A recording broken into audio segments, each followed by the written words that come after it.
Ular erkaklar uchun berilgan Allohning yerdagi omonatlaridir. Omonatga xiyonat qilinmaydi. Buyuk zot ular uchun himoyachi qilib, mo'min erkaklarni yaratib qo'ydi. Ular faqatgina o'zining himoyachisi uchungina halol bo'lsin.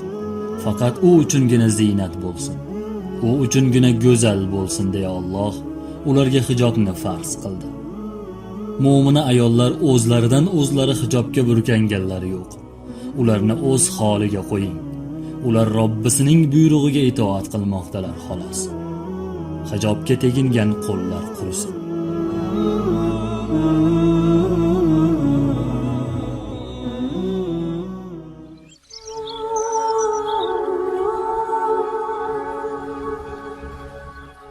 Mo'mina ayollarni xo'rlashib bu kun nohaq malomat toshin otdilar bu tun.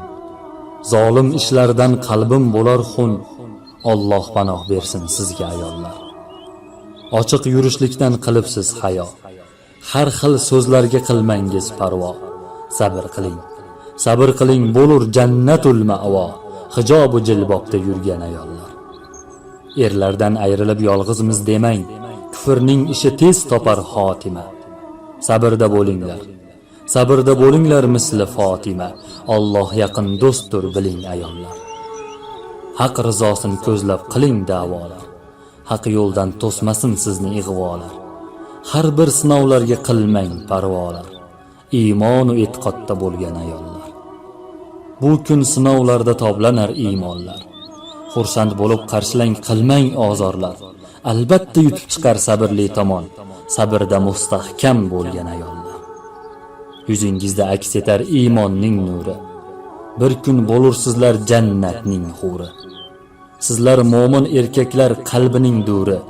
Jannat malikasi bo'lgan ayollar.